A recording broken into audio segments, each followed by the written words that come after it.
Alright, what's happening, y'all? It's your boy Rico from StreetScores. Sorry I wasn't able to do a bunch of videos like I wanted to today. I just ended up super busy. I'm recording this right now. It's 12:47 a.m. Just ended up, I was barely even at home today/yesterday, but either way, man, we're here to talk about three major topics today for this video. Most importantly, we're going to go ahead and get this out the way first because I'm assuming this is what most people are clicking for. I try to do my videos in order of I think y'all want this the most, then I think y'all want this the second most, and then we save the last thing towards the end if you really care about that. Not to try to hold y'all up here if you don't want to be here the entire time, but we're going to first dive into Adam Schefter's Commanders draft info. He provided a lot of info, and a lot of it affects the Commanders and what we may potentially be trying to do. And he even includes a really random target that we may take at 29, a linebacker. Also, we have a final mock draft roundup. Shouts out to Scott Jennings of Hogs Haven for putting those all together. We're gonna do a breakdown of like how many of each position we're potentially getting in these mock drafts, how many times are we trading down in all of these mock drafts, all of that type of stuff. And also we got to break down why Adam Peters is a genius for the whole Sam Howell situation. But before we get into everything, of course, I have a trivia question for you. What player posted a team leading 3 touchdowns on the ground for the Commanders in 2022? Now, I am sick of these 2022 questions, but I thought this was hilarious because 3 touchdowns led our team, rushing touchdowns led our team in 2022. That is terrible. I'm gonna give y'all the answer at the end of the video, even though y'all probably already know who it is. And before we get into everything, make sure you stiff on that like button, stiff on the subscription button, stiff on the bell next to that subscription button so you get notification each and every time I release an informative and opinionated video just like this one. Make sure you stay tuned to all of the content. Without further ado, I also went ahead and scheduled all my live streams so you can see when I'll be live streaming. I want to do a pre-draft live stream, call-in show type of thing where we can do some mock drafts together. Y'all can call in and give y'all's opinions on everything. Then of course I will be live streaming the entire round 1, day 1, and then I'll be on with the Commanders Kings for day 2, rounds 2 and 3, and then I'll be back on my own channel for rounds 4 through 7, or at least maybe not all of it, but we'll see how it goes. But I will be live streaming at some point on Saturday for day 3, and then we will have a draft review call-in show where y'all can call in again after the draft, probably on Sunday or Monday. Just stay tuned for that one. Without further ado, let's go and dive into this video, man. I've already taken up too much of your time. Let's get it. Adam.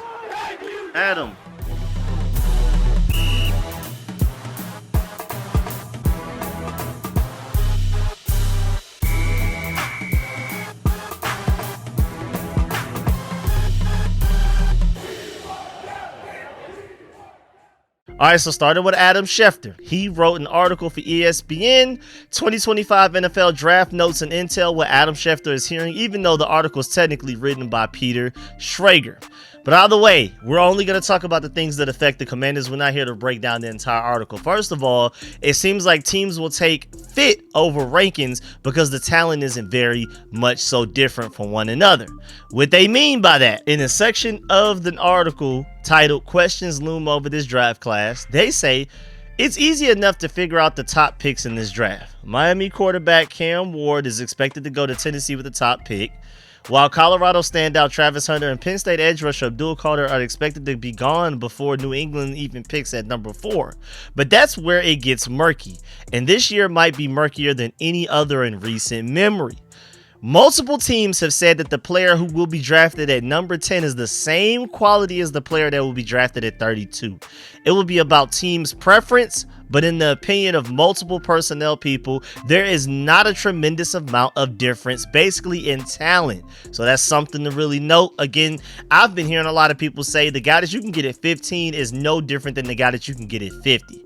Which makes sense that as to why when we get to this draft, a lot of people will be going after not necessarily the perceived better, more talented player according to everybody's big boards or the general consensus is going to be, hey, this guy isn't that much different than that guy. Why don't we get the guy at a position that we need or that fits our scheme better offensively or defensively? You know, whatever you're specifically looking for, you're not going to feel too guilty about, oh man, maybe I should take this guy because he's just so much more talented. He's clearly best player available. Where in this draft, a lot of people feel like literally after pick 10 or after pick 15, I mean, it's really hard to like have a general consensus of who's actually the best player available. Just go after the guy that you feel like fits what you're doing and what you need the very most. Again, you won't feel guilty because, you know, a lot of the times in drafts, most drafts, you know, especially when you're in that teen range, like somewhere between like 10 to 20, And you're like, man, I really want this guy because it's a position of need. He really fits what we do schematically on offense or defense. But this other guy is just so talented. We would be crazy not to take him just in case.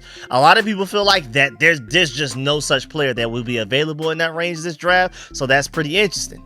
And then also, moving on, they're basically saying that there's not a player that teams really want to trade up for right now. And not many teams even want to trade up at all because of it. And then also in this article, even though he listed a few teams that may be candidates to trade back, he did not mention the Commanders as a team that may potentially trade back. I thought that was really interesting. I was pretty surprised by that. In the article, in the section titled, "Where are the trades and who could get dealt?" they said this draft already has made a mark all on its own. Now that it is 3 days away, this is the closest to the start of round 1 that there have been no trades and first round picks in the common draft era since 1967.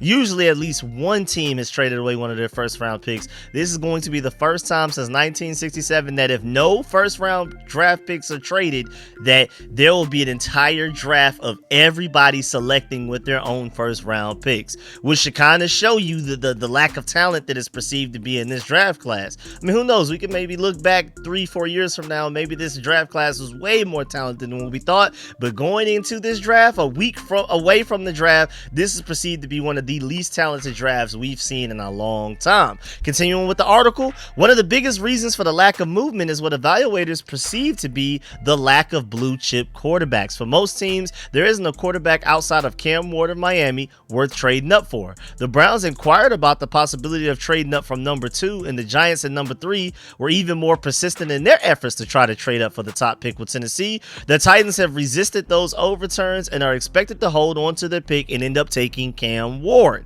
On the other side of things, the Steelers at 21 are among the teams interested in moving back from their first round slot. That list also includes the Jaguars at 5, the Panthers at 8, the 49ers at 11, the Falcons at 15, the Seahawks at 18, the Buccaneers at 19, and the Vikings at 24. Again, no Commanders mentioned, but the Vikings currently have only 4 picks in the draft. That's the fewest by any team, which is pretty interesting because, I mean, a lot of our fan base is complaining about us only having 5. The Vikings only have 4. And right now they're trying to trade back, but nobody wants to trade up for them to trade back too. It takes 2 to tango. So they're in a pretty ugly situation right now. They're going to have to trade away players to get more draft picks at this point. But yeah, man, I just thought it was interesting that they listed the Steelers, the Jaguars, Panthers, Falcons, Seahawks, Buccaneers, and Vikings as teams that want to trade back, and no mention of the Commanders. So maybe we don't want to trade back. Hey, maybe the Commanders were on this sooner than we were, but like a couple of months ago, I was like, yeah, definitely team trade back. But now as we've gotten closer to this draft, especially these last few weeks, I'm like, man, I don't think I want to trade back. I feel like at least one guy that I really want will be available there. One of the top edge rushers that I really want, or even like best player available, could arguably be like offensive tackle from Oregon, Josh Connolly there at 29. Maybe my Georgia dog, Malachar Starks. You just never know. I feel like there's going to be a player that has no business talent-wise that's going to end up falling to 29 for us to take. And so I've been definitely the past few weeks, I mean, trade back, cool, like, you know, but it's not my preference anymore like it was a couple of months ago. Like, especially before the combine, I was team trade back all day. But now after free agency, after the combine and things like that, I'm definitely, man, I really feel like strongly that somebody's going to be there that we really want to take. We're not even going to be willing to risk trading back and hoping that they're still there. So we'll see how it goes. But again, as previously stated in this article, nobody wants to trade up. So how are you even going to trade back even if you want to? But again, the fact that we're not even listed as the trade back inquiring teams, that's really interesting. It sounds like the Commanders are already on that wave where they think that somebody's really talented is going to fall to us at 29, and it's not even going to be worth trading back, at least in the first round. Now, maybe with our second round pick at 61, maybe with our 4th round pick to acquire more day 3 picks, maybe we trade back from those, but it sounds like we're less likely to trade back now than what we originally thought a few weeks ago. And then finishing up with this section of the article, there has been, however, a lack of teams willing to trade up, at least so far. Denver is one of those. The Broncos have made inquiries about moving up in round 1 according to sources, but there aren't many others. This always could change when players start falling and teams are on the clock, but as of right now, the Broncos are the only team right now that are rumored to want to trade up. Everybody else is trying to trade back or sit where they are. This is a very interesting situation right now. And then lastly, the last part of this Adam Schefter, Peter Schrager info that pertains to the Commanders, and this one directly pertains to the Commanders. Apparently, they're saying that we could end up targeting linebacker Carson Schweisinger at pick 29 in the first round. Where did that come from? And to be honest, I'm not very familiar with this guy. Like, outside of Ola, I mean, the only UCLA linebacker I know is Oluwafemi Oladejo that people are talking about we may be targeting as a potential edge rusher, especially with his connection to Ken Norton. And we're talking about linebackers. I mean, I got you Jahad Campbell of Alabama, if you want to consider my Georgia dog Jalen Walker as an off-ball linebacker, I guess. And then that Oregon kid is a pretty decent linebacker as well. I don't know too many linebackers in this class because I didn't consider it one of our bigger needs. And this is also a pretty weak off-ball linebacker class. So to be completely honest, I mean, I've seen some of this Carson kid just from watching Oladejo tape, and he did make a couple of plays in there. And then he also had a ridiculous vertical of a 39.5, which was 95% percentile right there. But outside of that, I don't really know much about him, man, to be completely honest. I mean, right now, his range in the draft is an overall average rank of 52, according to all of the different experts and websites. Like Draft Wire has him 27th at the highest. NFL.com has him 31st, so those two feel like he should be a first-round pick. Then after that, there's a drop-off with The Athletic at 43, Draft Tech at 44, Yahoo Sports at 45, MDDB at 47. Then you get Pro Football Focus at 53, the ESPN at 58, then CBS at 64, and then Draft Buzz at 71. Again, an average overall big board rank, according to all of those experts put together, of like a 52, which sounds like would be a reach at 29. Again, this is a guy that I haven't watched a lot of tape on. Maybe I should go watch some tape on him now that Adam Schefter is claiming that we may target this guy. To go to the part of the article where this came from, who could be drafted higher than most think?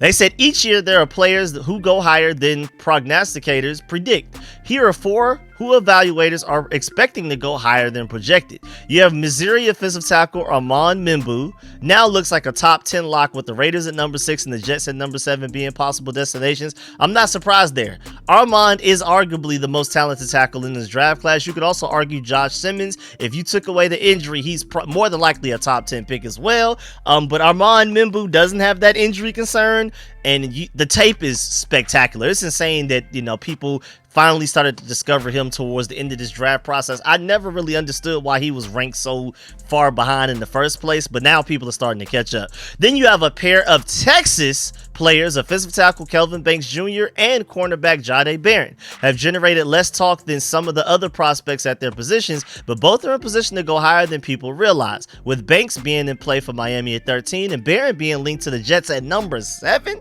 I love Jade Baron, man, but he's not an outside corner, and I don't think you draft a pure slot corner safety hybrid type of guy at number 7. I like Jade Baron. He can play some outside corner occasionally, but that's not where he lives. I think the Jets would be crazy to take him at 7. He's a really good player, but that's high, man. And then lastly, UCLA linebacker Carson Schweisinger, projected by many as a day 2 pick, has a chance to go in the end of round 1 to a team such as the Commanders at number 29 or the Bills at number 30 that might be looking for additional defensive help.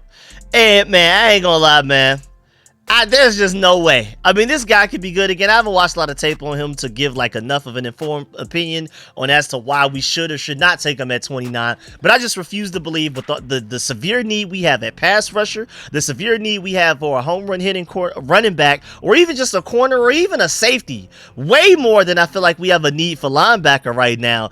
I just don't see it. Whether this kid is good or not, I just don't see linebacker as a big enough need for us to take it in the first round. Come on, that's just me. I really don't get it. Now, moving on to the second part of this video. Again, we have 3 major parts of this video. Now I want to move on to this 2025 NFL Draft Roundup, mock draft roundup to be exact. Shouts out to Scott Jennings of Hogs Haven for this one. Thank you for this breakdown, because he even has it broken down by positions. Go check out the article for yourself. But out of this final mock draft roundup, including all of these different articles and experts and things like that, in these mock drafts, There's 3 receivers chosen for us at 29, 2 running backs, 2 offensive tackles, 1 guard, 9 edge rushers / defensive ends, 1 defensive lineman, I guess defensive tackle, 4 corners, 2 safeties, only 1 linebacker, and then 9 trade downs. So in order of most likely, you have edge and defensive end tied with trading back. And then next, in third place, you have corner. Then after that, you have wide receiver. Then you have a 3-way tie with running back, tackle, and safety. And then you have a last place tie with guard and linebacker, which takes me back to my point about the Carson kid. That's really interesting. And just to remind you, right now, our only draft picks as of right now, things could change. Round 1, 29th overall. Round 2, 61st overall. Round 4, via Houston, 128th overall in that Laramie Tunsil trade. Round 6, 205th overall. And then round 7, 245th overall from Denver via Philadelphia. And then so now, starting with the trade down scenarios, you have ESPN's Mel Kiper and Field Yates. They have the Browns getting our 29th pick and 128th, and then we get 33rd and 67th in return. So we move back 4 spots from our 29, and then we move up 61 spots from 128 to 67. I ain't gonna lie. I mean, unless Donovan As A Rocku is there, because I just love Donovan As A Rocku so much, I wouldn't even take the chance. I would just take him at 29. But unless like all of the major names that I absolutely love are gone, I would do that trade back. You only move back 4 spots from the first round to the early second, and then you move up 61 spots from your 4th round pick to your 3rd, very early 3rd round. I think that's worth it. And so, with those picks in that mock draft, they have us taking Donovan As A Rocku still, round 2, 33rd overall, even after trading back. A+ move right there. You can trade back and still get Donovan As A Rocku. That is an A+ decision in my personal opinion. Then they have us taking cornerback Jacob Parrish from Kansas State, and then Caleb Johnson, running back out of Iowa, with that 67th pick. So we'd be selecting 33rd in the 2nd round, 61st in the 2nd round, and then 67th in the 3rd round. We would be picking 3 times fairly close to each other. That would actually be a really eventful day. It would be a little, anticlimactic for us not to make any picks day 1 first round. But y'all know me, man, when I'm live streaming and I'm covering the entire draft, especially the first round of the draft, y'all know I'm such a draft guy. I'm such a GM at heart and everything like that. I'm excited about every player in every team's pick. So even if the Commanders don't make a selection, I'm gonna have the time of my life anyway, because this is my favorite part of the season. Until Jaden Daniels just got here last year, the offseason has always been my favorite part of the season. That's just who I am. I'm a team builder. I love going from high school scout, even middle school, especially if you're in the state of Georgia, middle school, high school scouting, college draft prospect evaluation, and all of that type of stuff. Well, really it's middle school, high school recruiting / scouting, then college scouting, draft evaluation, NFL projection, all of that stuff. That's my favorite part. Watching guys, I've seen guys literally go from middle school, high school, college, NFL. That's my favorite part of the whole process. So again, even if the Commanders don't select in the first round, I'm going to be having the time of my life because I live, sleep, breathe all of this type of stuff. But hey, man, you can come away with Donovan As A Rocku, and maybe I'd choose a different corner. I don't know who was necessarily available at 61 in this mock draft. I would prefer a guy like Darian Porter if he's available. And then you get Caleb Johnson in round 3. I like that a lot, even though Caleb Johnson, terrible pass protector, and I don't see these Todd Gurley comparisons that are coming out, but he is a really talented guy, and he does have more home run speed than anybody we have on roster right now, so he could potentially be a really good fit for us, other than the lack of the pass protection there. And then another trade back scenario, you have RotoWire's Bartell. They said that the 49ers trade 43 and 138 and a 4th round pick next year for our 29, and that's it. And then they end up taking Josh Simmons from Ohio State with that pick. I ain't gonna lie. If Josh Simmons is available at 29, we may take him, to be completely honest with you. Then you have NFL trade rumors. Ulrich, they did a trade down with the New England Patriots. And so we ended up with pick 38, and we still kept our 61. I don't know what else was given up, but we ended up with Nick Scorton and then Wyatt Millum, guard of West Virginia. I don't love that draft, but it is what it is. Then CBS Sports Fernelli. also has us trading down so that the New Orleans Saints can get Jackson Dart. And then CBS Sports' White has us trading down with the Philadelphia Eagles, who end up taking Malachi Starks at 29. And I will be sick to my stomach. Another Philly dog, that will probably take me over the edge there, man. Then you have SiriusXM.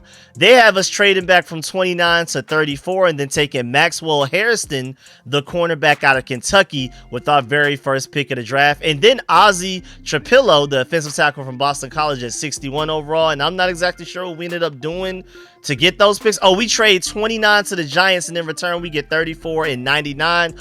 That's not enough for me to trade back, but it is what it is. Then Pro Football Network has us trading with Cleveland, number 33 overall, and the 2026 third round pick for our 29th pick so that Cleveland can get Jackson Dart. And then Football Guys has us trading down with the Cleveland Browns to take Jalen Milroe. That I can see that happening potentially. A team trading up into the first round, late first round, so they can get that fifth-year option for either Jackson Dart or Jalen Milroe if they're available. And then they have us, the Daily Press has us trading down with the Denver Broncos so that they can select Matthew Golden. Now, moving on to Mecha Ibuka. You have a few people who projected us to draft a Mecha Ibuka. So you have Draft Profile and The Athletics Brugler. They have us taking a Mecha Ibuka in the first round, then Oluwafemi Oladejo in the second, then DJ Giddens in the fourth, then Jackson Kaiser in the sixth, and then Jonah Monheim in the seventh. Then CBS Sports has us taking a Mecha Ibuka to pair with Terry McLaurin and Deebo Samuel, and then round two, Azareye'h Thomas, the cornerback from Florida State. Then Walter Football's Campbell has us taking a Mecha Ibuka as well, and then in round two, going Jonah Savalanea, the offensive tackle from Arizona. I hope I pronounced that correctly. Then Pro Football Network's Infante has us taking a Mecha Ibuka as well. Then round two, going Darian Porter. I love the Darian Porter pick. I'm not gonna lie. I don't love the Mecha Ibuka pick. I can see why they would do it if they did it. Cool. Don't love that pick, but Darian Porter, oh, I love that in the second round. Then fourth round, David Walker, edge from Central Arkansas. Then, and I believe we brought him in for a top 30 visit, so that makes sense. And then Marcus Yarns in the sixth round, running back from Delaware. And then Rayon Lane, the third safety from Navy, in the seventh round. Then NFL Spin Zone, just straight up a Mecha Ibuka. That's it, just first round mock. Then you have a few people saying that we should get Matthew Golden. NFL Spin Zone's Bettinger has us picking Matthew Golden in the first round, and then Jordan Birch, the edge from Oregon, in the second round. Then Sports Illustrated also has us picking Matthew Golden. Then Fantasy Pros has us picking Matthew Golden as well. And then New York Post, same thing, Matthew Golden to replace De'Ami Brown, who, I think he is a slightly faster De'Ami Brown. He's not 4.29 fast on tape. I'm going to tell you that right now. Don't be confused with that 4.29. Elite testing, but he's not 4.29 fast on tape. He's not 4.29 on the field with the pads and helmet on and stuff like that, but he is still fast. I think he's a slightly faster Stephon Diggs in my opinion, and he could replace De'Ami Brown as our deep threat right there. You brought in Deebo Samuel to replace De'Ami Brown's impact as a gadget receiver behind the line of scrimmage screens and things like that, force touches, and then you can get Matthew Golden to be the deep threat to replace that. So I can see that. Then I also see some Jaden Higgins. Pro Football Focus's Wasserman has us picking Jaden Higgins, the wide receiver from Iowa State. I'm not too mad at that. I don't feel like receivers are big enough need for us to necessarily go get it in the first round. But at the same time, Jada Higgins is that's a really talented guy. Then Travion Henderson, man. Y'all know I love some Travion Henderson. You have Sports Illustrated's Harrison having us selecting Travion Henderson in the first round. I would love to see if we could potentially get him, in the second, like maybe 61st overall, or somehow we trade up from 61st after we've already selected in the first round, or maybe we trade back from our 29th pick and still end up getting Travion Henderson, whatever. I just know whatever, however it happens, I want to get Donovan As A Rocku and Travion Henderson. Make it happen. Either way, College Football Network's Jones has us taking Travion Henderson, and then round two taking Braden Swinson, the edge from LSU. I can see that. A lot of people are starting to catch up on him. That's a huge sleeper in this draft process. Don't be surprised if Braden Swinson ends up being one of the better edge rushers from this class, especially if he goes to a really good team fit. That's a really talented guy. If you haven't watched him yet, go do it. Then there's a few people that say we should take Amarian Hampton and predict us to do so. Yahoo Sports has us taking Amarian Hampton. NFL Spin Zone's Bettinger, and then taking Jack Sawyer in the second round. I don't really like Jack Sawyer too much. Then Sports Kita has us taking Amarian Hampton, and then Azareye'h Thomas, cornerback from Florida State. Then NewJersey.com Novinsky has us taking Marion Hampton as well. And then Fantasy Sports on Sports Illustrated, Brandon, Amarian Hampton, and established the run by Daigle. I hope that's how you pronounce his name. Amarian Hampton as well. There's a few Amarian Hamptons out there. There's 2 Travion Hendersons, and then there's like 6 Amarian Hamptons. So there go your running backs right there. And then you have Josh Simmons. You have a few people predicted us to take Josh Simmons, especially Draft Tech. They think Josh Simmons in the first round. Like I said earlier, if he's there at 29 in that one trade back scenario that one of those experts gave us, I think we may just sit there and take him. The round 2, Shamar Turner, defensive lineman from Texas A&M, interesting. Tyler Baron, the edge from Florida. Not a huge fan of his, but I can see it. Running back Trevor Etienne from Georgia. I think that would be a steal in the 6th round, but that's just me. And then Jason Marshall, the corner back from Florida. That's too many Florida players. Why we selected 2 of them? I'm just kidding, but yeah, man, we got to chill on that. Then Josh Connolly, football guys. Predict us taking Josh Connolly Jr. in the 1st round. I can see that. I think that he could arguably be best player available at 29, especially if all of the major edge rushers that I want, like say, of course, Abdul Carter will be gone. Say Mike Green's gone, Michael Williams gone, James Pierce is gone, Donovan As A Rocku's gone, and we're sitting there at 29. Those top 5 edge rushers are gone. I would not be mad if we took Josh Connolly Jr. But if we take Josh Connolly over Donovan As A Rocku or any of those other edge rushers I just named, James Pierce or Mike Green, then I would be a little like, But I think Josh Connolly could be like a Pro Bowl level right tackle for us, so I wouldn't be too mad. Then you have Ariante Ursere, the offensive tackle from Minnesota. Palm Beach Post has us taking him in the 1st round. I feel like that's a reach, but solid player. I think you could potentially get him in the 3rd round. We just don't have a 3rd round pick. Then Donovan Jackson, the offensive lineman for Ohio State. Sports Illustrated has us taking him in the 1st round. Then we have a few Donovan As A Rockus. Let's go. Matter of fact, not even just a few. How about like 8 to 10 of them? NFL.com's Reuter has us taking Donovan As A Rocku in the 1st round. Let's speak it into existence, please, man. Then round 2, getting that Carson Schweisinger kid, linebacker from UCLA that Adam Schefter brought up, so maybe there's some smoke where there's fire there. Then Jason Marshall in the 4th round. Isaac Tesla, the wide receiver from Arkansas, really slept on in the 6th round. And LaQuint Allen, the running back from Syracuse, who I haven't watched a lot of tape on, to be completely honest with you. Then CBS Sports, Donovan As A Rocku, and that's Podell. How about CBS Sports' Dejani, Donovan As A Rocku as well? How about CBS Sports' Dubin, Donovan As A Rocku as well? How about CB Nation Acosta, Donovan As A Rocku? How about Walter Football, but not Campbell, the real Walter Football? Donovan As A Rocku. Then in round 2, Xavier Watts, safety from Notre Dame. And then another Donovan. How about Donovan Edwards, the running back from Michigan, in round 4? I think that's a reach, but I think you could potentially even get him as an undrafted free agent. We'll see. And then round 6, Jalen Smith, cornerback out of USC, who we did bring in for a top 30 visit, or at the very least a private workout, so no surprise there. Then how about establish the run Silva, Donovan As A Rocku? Fantasy Pros, Donovan As A Rocku. Pro Football Rumors, Allen, Donovan As A Rocku. Takeaways, Donovan As A Rocku. I love it, man. I love all of the Donovan As A Rocku hope and predictions from around the NFL internet right now. Then there's a few Shamar Stewarts as well. Hey, might as well go ahead and throw Shamar Stewart in that list as well. That's the 6 guys. I feel like I'm forgetting somebody. Shamar Stewart there at 29. I'm assuming we would take him as well if he somehow slid that far. I don't think Shamar Stewart's making it out of the top 15, to be completely honest with you. I would take Josh Connolly only if all 6 of those guys are gone. I really felt like I was missing somebody. That's who it was. Just because I just feel like he's going so high. Him and Abdul Carter, I've already gotten it out of my heads. There's no chance of us getting them. And I'm not even that big. Y'all know I'm freak athlete, high ceiling guy. But that 1.5 sacks, I know that doesn't tell the tale, but I would prefer a Michael Williams. I prefer even my boy Jalen Walker. I prefer Mike Green easily. I prefer James Pierce. I prefer Donovan As A Rocku. That 1.5 sacks, I mean, of course he can get to the NFL. He can improve in technique. And also Texas A&M's defense, the way that they run it, they don't ask their edge rushers to attack the quarterback very often. But boy, but I would take him. I would take Shamar Stewart at 29. Don't get me wrong. Speaking of that, again, you have CBS Sports' Benjamin, Shamar Stewart in the 1st round. CBS Sports' Wilson, Shamar Stewart in the 1st round, and Azareye'h Thomas, cornerback from Florida State, in round 2. Maybe there's something there where a lot of people keep predicting Azareye'h Thomas to go to the Commanders 61 overall. Then USA's Today, Brinkerhoff, Shamar Stewart. USA's Today's Dragon, Shamar Stewart. Fox Sports is Right, Shamar Stewart. And The Huddle's Dory, Shamar Stewart. Then we have a few James Pierces, which gets me really excited.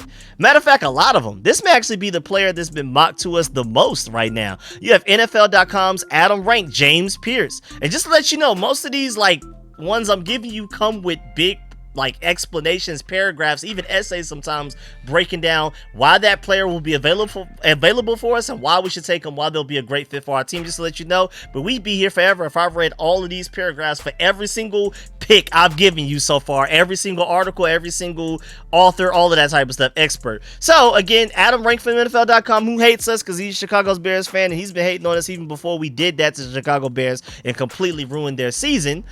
He has us taking James Pierce. Then USA Today's McKinsey, James Pierce. Sports Illustrated's Fabiano, James Pierce. The 33rd Team's Mosher, James Pierce. Sharp Football Analysis, Donahue, James Pierce. That's how you spell that last name? I've heard that last name before, but I don't think I've ever seen it written down. Then Fox Sports Schwartz, James Pierce. Draft Sharks, Halam, James Pierce, along with Xavier Watts. That's another one name that keeps coming up for us. Tez Johnson, wide receiver from Oregon in the 4th round. You know, a little baby Tyreek Hill, maybe. Jaden Blue, running back from Texas. Even though he didn't run as fast as he should have at the combine, that's probably what killed his stock. He probably could have been a 2nd round pick if he ran as fast as we assumed he did in Tez Johnson. The Jaden Blue, running back from Texas, I can see that. Believe we may have brought him in for a top 30 visit. Ryan Fitzgerald, the kicker from Florida State. I'm not big on taking kickers in the draft, but hey, if he can come in and we know we have a franchise kicker, we never have to worry about it again for the next 15 plus years, I'm not too mad at it. And we also brought him in for a top 30 visit, or at the very least a private workout, so I'm pretty sure there's some interest there from our end. Then Newsweek Quinn, James Pierce. Fantasy Pros Jones, James Pierce. Fantasy Life Friedman, James Pierce. I believe that's the player that's got between him and Donovan As A Rocku right now for the most picks of an individual player to the Commanders. Then you have Mike Green, the edge from Marshall. And so now I'm questioning, okay, when I gave y'all those stats earlier, talking about, you know, when we're looking at position breakdown, how many times a guy went to a certain thing. I mean, edge rusher James Pierce alone has like 9. So I'm not exactly sure what stats I read to you earlier. I don't know what that meant. But we're just going to keep it pushing. It looks like edge rusher is killing every other position group, even beating out the trade back option right there. That edge rusher right now, according to all of these different articles and writers and things like that, they're like in the 40s. Between just James Pierce and Donovan As A Rocku alone, let alone Shamar Stewart, and then now you also got to throw in Mike Green. USA's Today's Middlehurst Schwartz, Mike Green in the 1st round. He falls that far, man, I'll shed a tear if we take him. Pro Football Network Sheath, James Pierce in the first round, and then Jack, I believe is pronounced Beck or Betch, whatever, wide receiver from TCU, who a lot of people love. I'm not as high on him as a lot of other people are, but that's an interesting round 2 pick. And then Outkick Zashinsky, I hope that's how I pronounce that name, taking Mike Green as well. So there's 3 experts out there that feel like Mike Green can somehow fall to us at 29. I'm shocked. Then you have Nick Scordon. And you know, somebody selected Nick Scordon for us earlier, but that wasn't included in that this one wasn't included in that, or that one wasn't included here because that was a trade back situation. This one is, we're talking about 29th overall in the 1st round, Nick Scordon. I don't like that, but it is what it is. And one that I don't even like even more, Oluwafemi Oladejo in the 1st round, 29th overall. You have the Draft Network's Fowler. Don't love that, but it is what it is. Okay, Michael Williams. Now we talking Georgia. You know what I'm saying? I still firmly believe the injury negatively impacted his season that he just had last year. So when you're looking at like pass rush, win rate, and all of that type of stuff, you also got to remember, first of all, he played a lot of defensive tackle. He rushed from the inside a lot. And then also he was like only at 60% a lot of the season. So I still feel like Michael Williams 3-4 years from now is going to end up being a top 10 talent from this draft. I mean, same way I love Jalen Carter at Georgia, is the same exact talent level I feel like Michael Williams as an edge. But y'all will see. We'll see. You know what I'm saying? I'm not even going to sit here and try to convince y'all. I'll let his football do the talking once he finally gets fully healthy wherever he goes. Either way, Sports Illustrated's Martinaic, I hope that guy has us picking Michael Williams, and I feel like I need to learn your last name just off of showing me some love. Then FTN Fantasy's Randall, Michael Williams from Georgia. And then also Draft Countdown's Lamb, you have Michael Williams, then RJ Harvey, running back from UCF in round 2. Chris Sims loves that guy. Then round 4, Connor Colby, offensive lineman from Iowa. Then Keandre Lambert Smith, the wide receiver from Auburn in the 6th round. And then Maliki Mataval, tight end from UCLA. I'm not familiar with him. I guess I need to watch more UCLA players. I guess I'm asleep, I don't know. But that's a 7th round pick. Then JT Tomalao, edge rusher from Ohio State. NFL.com's Ross has us taking him in the 1st round. Ashton Gilate, edge rusher from Louisville. CBS Sports' Hunts has us taking him in the 1st round, 29th overall. I think that's a pretty big reach as well, but hey. Then, hey, I'll take some Walter Nolan comps now, mocks for us. You have USA Today's Davis, us taking Walter Nolan. CBS Sports' Kerr, Walter Nolan, and Mock Draft HQ, Walter Nolan as well. I'm not mad at it at all because that's another guy. Just like Michael Williams, I think is honestly a top 10, top 15 talent in this draft. This is going to end up going way later than they're supposed to. Hey, man, we'll see. Then you have the Huddle's Bonini to have us taking Trey Amos from Mississippi, the cornerback, in the 1st round. I don't see that. I think that's a slight reach. And then you have Siobhan Revel, who, if not hurt, I think is a top 15 talent in this draft as well.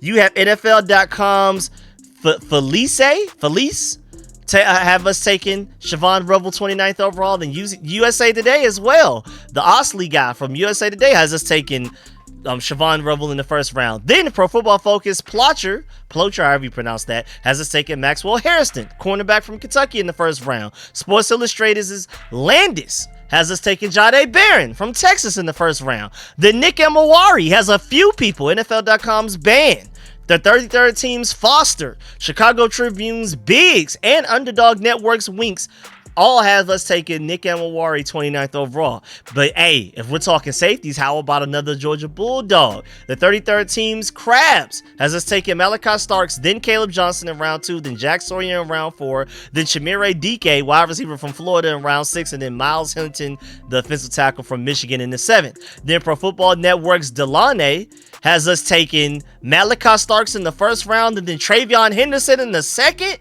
I ain't gonna lie, I shed a tear. I give my Georgia Bulldog a easily top 20 talent in this draft. You couldn't tell me 2 years ago that Malachi Starks wouldn't be a top 5 talent in a couple of years, but it is what it is. I still think he's ridiculously talented. Can't wait for him to go prove people wrong at the NFL level. It is what it is. But you give me Travion Henderson in round 2, I don't care. I don't even care what really happened in the 1st round.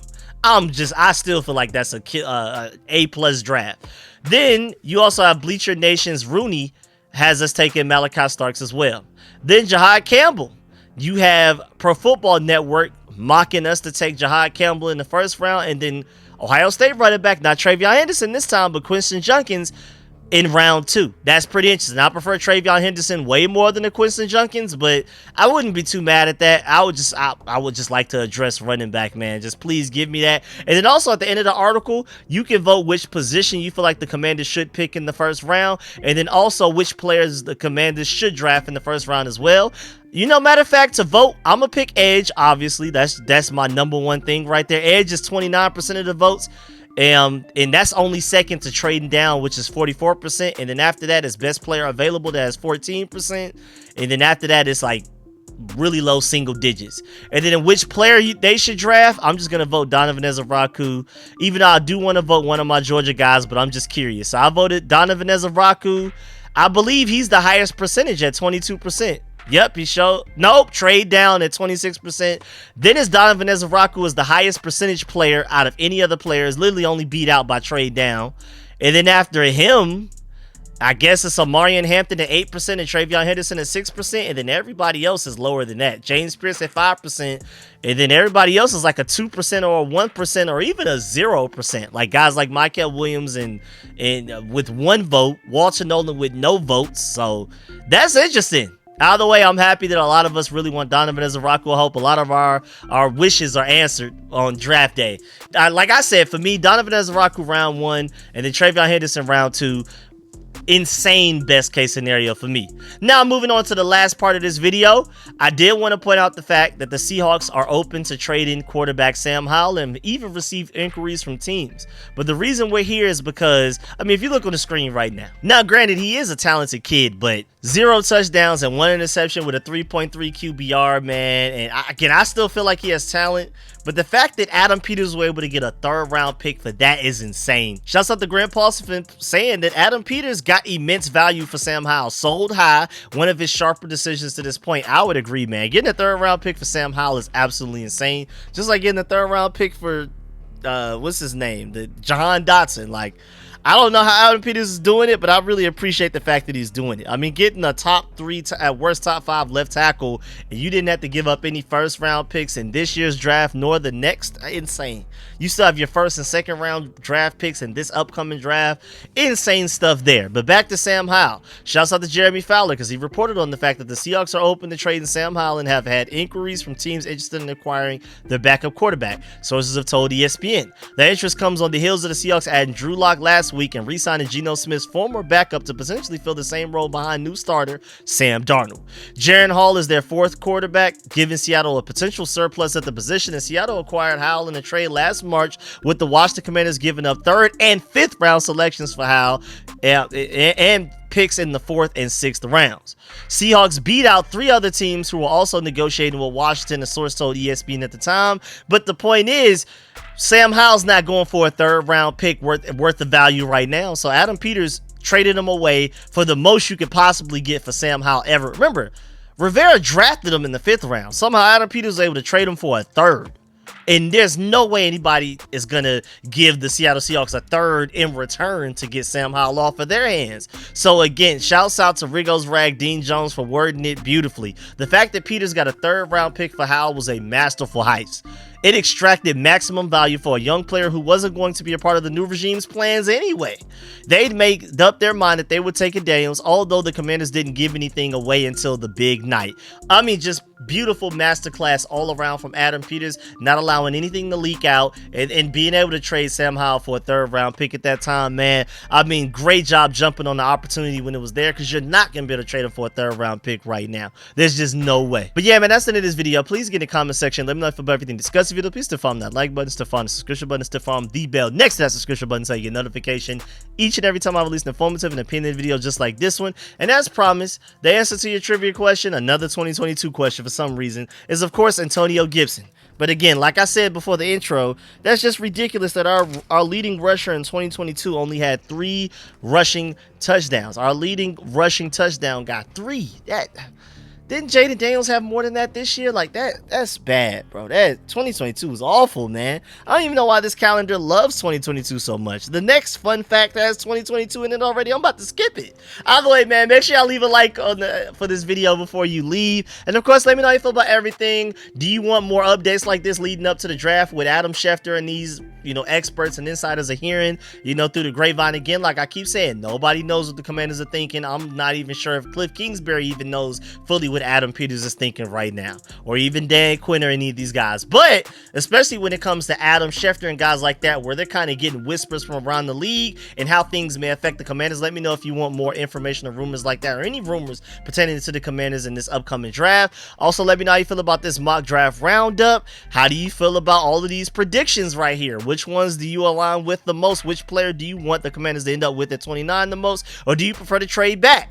Also, how do you feel about Adam Peters' genius move to somehow get a 3rd round pick from Sam Howell? Especially looking back right now, it's insane that he was able to pull that off. So of course, let me know all of that in the comment section. Whenever I'm not busy, I'm really going to try to get to these comment sections and reply to y'all, answer any of y'all questions. Thank y'all for all of the compliments and things like that. Really appreciate y'all. Make sure y'all leave a like on the way out. I'm going to catch y'all later. Again, I've already had the stream scheduled, so make sure you pull up. I will be live streaming the draft. Catch y'all later. I'm out.